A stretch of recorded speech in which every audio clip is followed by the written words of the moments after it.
Nós falamos sobre a questão da tribulação, nós temos que entender o seguinte, no ponto de vista pós-tribulacionista, a tribulação e a ira de Deus são duas coisas distintas.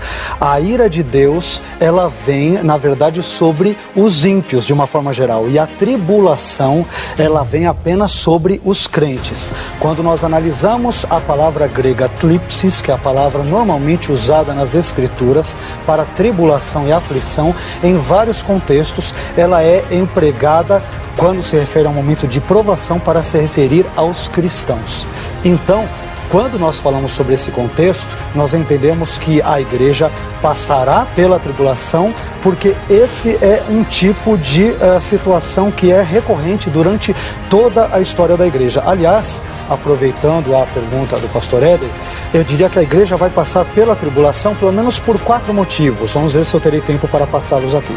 Primeiro, eu acredito que a igreja passará pela tribulação, porque passar por tribulações sempre foi uma experiência normal dos cristãos do período bíblico.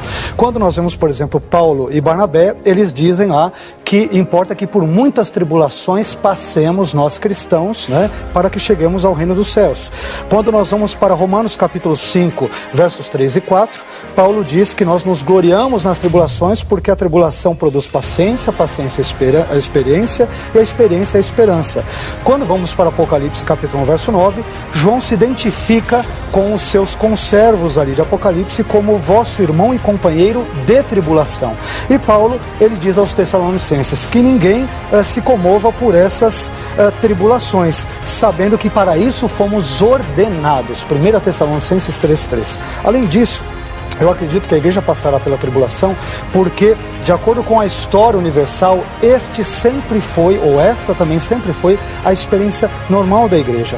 A igreja, desde o seu surgimento, ela experimentou grandes tribulações com imperadores romanos, com os próprios judeus, com muçulmanos, com vários outros grupos, De maneira que, por exemplo, hoje estima-se um cientista em geopolítica, por exemplo, ele diz que estima-se hoje que existam cerca de 100 a 150 milhões de cristãos perseguidos no mundo. E maior tribulação que essa não existe. Terceiro, eu acredito que a igreja passará pela tribulação dos fins dos tempos, porque alguns textos bíblicos, tais como Mateus 24, versos 29 a 33, 2 Tessalonicenses 2, versos 1 a 12, 1 João capítulo 2, versos 18 e 22, capítulo 4, verso 13, Apocalipse capítulo 13, versos 7 e 10, também diz isso. E por fim, eu acredito que a igreja passará pela tribulação, porque esta era a crença normal também das pessoas que pertenciam ao período dos pais da igreja. Bom, primeiramente é curioso nós vemos a observação do pastor Éder quanto à posição bíblica, que o pré-tribulacionismo é a posição bíblica. Há totais desconfianças com relação a isso, porque esta não foi a posição defendida pela igreja primitiva e nem pelos pais da igreja. Ela não aparece, por exemplo, em textos como Epístola de Barnabé e vários outros textos, em Lactâncio, em Tertuliano. Todos eles têm uma posição claramente pós-tribulacionista, e quando nós analisamos a história, Éber e telespectadores, nós vemos que o pré-tribulacionismo, ele é uma invenção que surge no século XVIII por um senhor, um teólogo anglo-irlandês chamado John Nelson Darby, que acaba falando inclusive sobre uma vinda secreta de Cristo, de acordo com o resultado de uma profecia numa igreja dentro de um contexto escocês. Ora, não fica claro essa vinda de Jesus em 2 fases. Em nenhum momento, eu quero deixar claro para os telespectadores, há uma referência no texto grego, numa tradução hebraica, falando sobre 2 vindas ou sobre uma vinda em 2 fases. Nem a palavra fase aparece 2 vezes na Bíblia, sobre a primeira e a segunda, e nada disso ocorre. Portanto, essa é uma criação teológica extremamente tardia do século XVIII, enquanto o pós-tribulacionismo é uma crença bem sedimentada pelo menos nos primeiros 4 séculos da igreja e depois ao longo da Idade Média. Bom, continuando com relação aos textos, de novo, ele comentou sobre uma vinda de Jesus em 2 fases. A Bíblia não ensina tal coisa. Em nenhum texto fala-se sobre 2 fases. Então, como podemos conciliar 2 Tessalonicenses 2, capítulo 2, versos 1 a 12, com 1 Tessalonicenses 4, versos 13 a 18, ou até o capítulo 5 em diante? Nós podemos conciliar entendendo que 2 Tessalonicenses, capítulo 2, fala sobre a manifestação do anticristo, Depois dessa manifestação do anticristo, a igreja participa disso.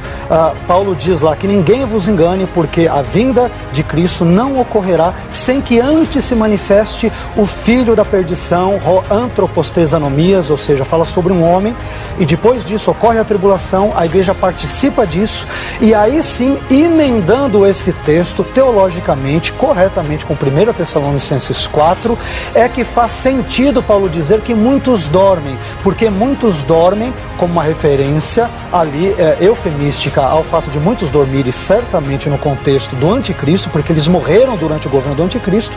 Então ele fala depois sobre aqueles que serão arrebatados quando da vinda. Então não há essa conciliação do ponto de vista do pós-tribulacionista, e o pré-tribulacionismo ele é obrigado a recorrer a duas fases de uma vinda de Cristo. Em nenhum momento as Escrituras ensinam uma vinda de Jesus em duas fases. Essa é uma criação posterior da igreja no século XVIII. A vinda de Jesus, ela não é iminente em hipótese alguma. Com iminente eu quero dizer algo que pode ocorrer a qualquer momento.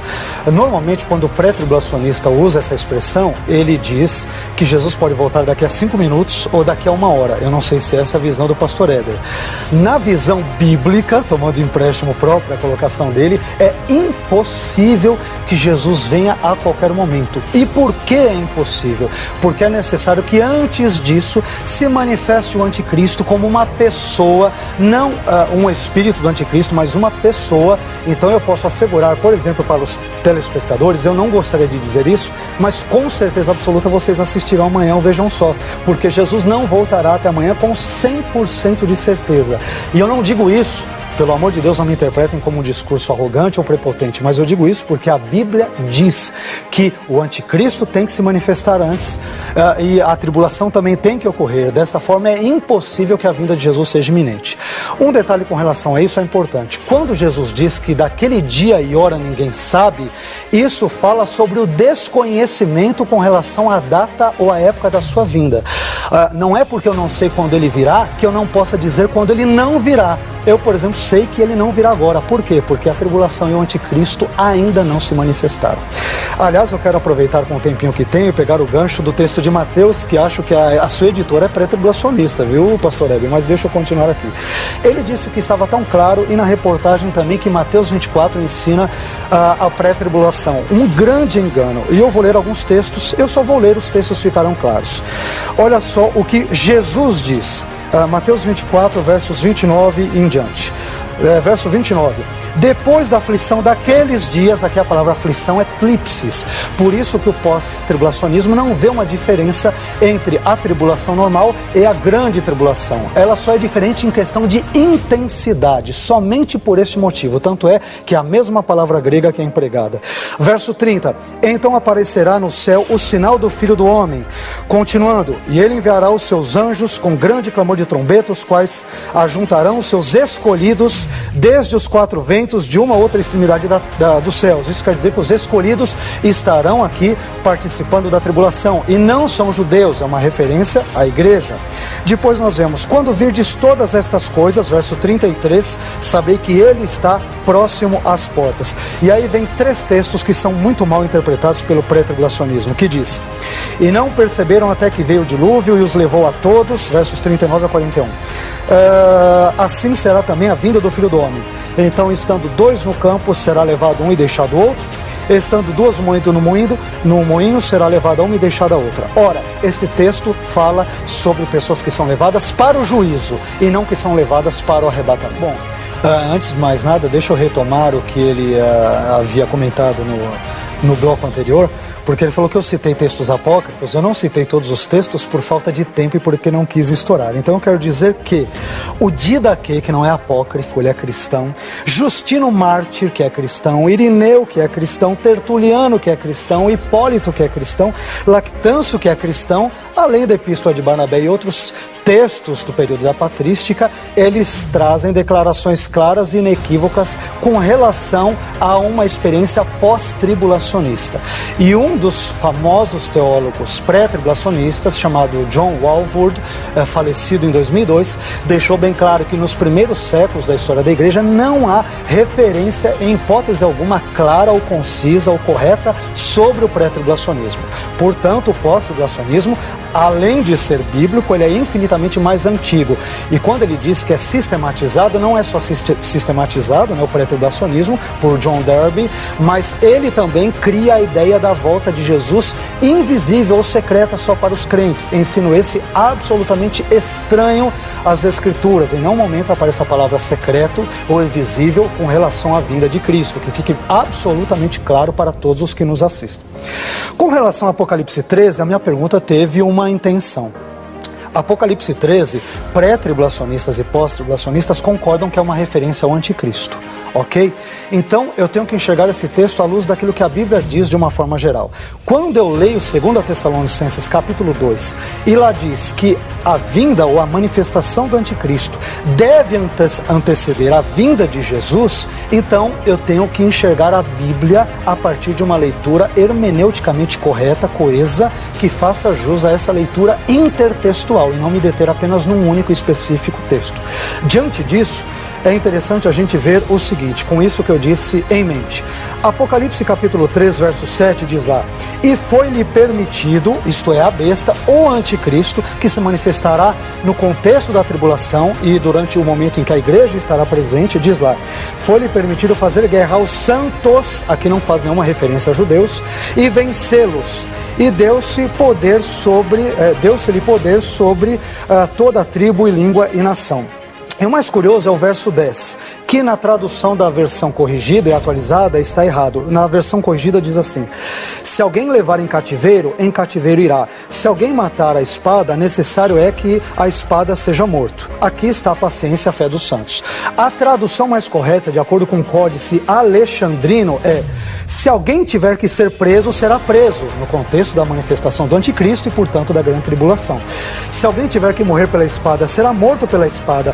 Nisso repousa a paciência, a perseverança e a fé dos santos. Então, Apocalipse 13, versos 7 e 10, à luz de 2 Tessalonicenses 2, versos 1 a 12, dá a entender clara e inequivocamente que os santos, ou seja, a igreja e não judeus, estarão presentes durante a tribulação e a manifestação do anticristo. Bom, vamos lá. Antes de tudo, eu só quero dizer algo. Eu não vejo os pais da igreja como autoritativos, mas eu não posso desprezar a herança teológica que eles nos legaram.